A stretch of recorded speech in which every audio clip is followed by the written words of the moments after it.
Since taking the helm of Grovetown Primary and Infant School in Manchester in 2020, Hutchinson, alongside her staff and the Parent-Teacher Association (PTA), has been consumed with a more alarming fear: the potential collapse of the school's roof, which could lead to a tragic loss of lives.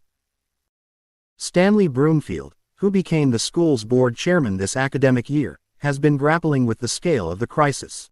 Electrical hazards, constant flooding haunt Manchester School awaiting critical repairs. The incessant bites from mosquitoes are the least of Principal Debbie Hutchinson's worries. SHIVARUBY takes the reins. Jachan Sri Lankan model blazing red-hot trail in fashion. Self-professed bookworm Shivarubi Premkanthan's vision board initially had her becoming a policy advisor employed to the British Civil Service. "I wanted to do tertiary studies in government and politics. I had applied to and got into the University of Nottingham to pursue American studies and history," shared the Jamaican Sri Lankan, who has been living in the United Kingdom for the last 9 years after relocating from Waterford, St. Catherine.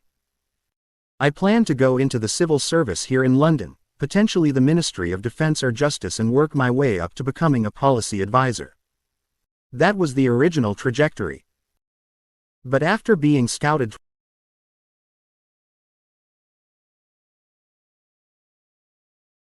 JPL musical chairs at the top set to continue. Portmore United have a good chance of reclaiming leadership of the Jamaica Premier League (JPL) today when they take on Dunbeholden in the Portmore Derby at Dunbeholden Sports Complex at 3 p.m. Mount Pleasant lead the standings with 22 points, the same as Waterhouse, and one ahead of Montego Bay United and Arnett, third and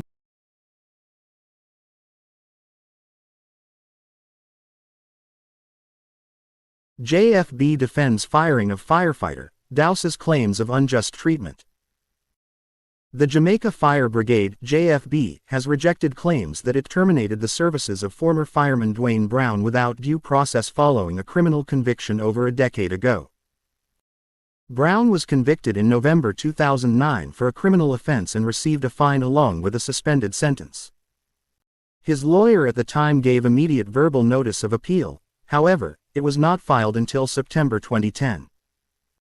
The JFB dismissed him on March 1, 2010.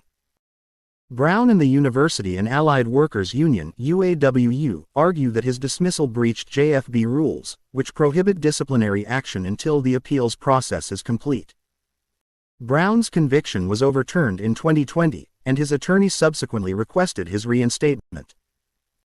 JFB Commissioner Stuart Beckford has refuted the claims, asserting that the brigade was unaware of the appeal. The first time in years that JFB was hearing anything regarding Mr. Brown was when we received the correspondence from his lawyer seeking his reinstatement.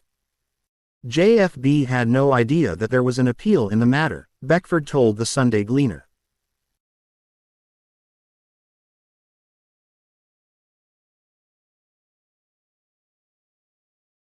Ghost schools. Ghost schools. The enrollment crisis. Unpacking the struggles of Jamaica's public schools. Once vibrant hubs of learning and laughter, now they stand as stark reminders of fading dreams and shrinking communities. They are havens for wild animals, vagrants, and insects, and spark contention among residents who remember their glory days and ponder the potential future uses of the neglected structures. At least 4 of the 14 schools closed by the government in Portland, St. Mary, and St. Anne in the last decade remained derelict during a Sunday Gleaner visit 2 weeks ago. Though the lands on which they are located are reportedly owned by the churches in the areas, there seem to be no clear plans for repurposing. Amid the neglect, 2 former schools, Watsonville Primary and Jeffreyville Primary in St. Anne Southeastern, have found new life. Renamed Village Academy International, these facilities now serve as centers for agricultural education, aiming to foster employment and skills development in the local community.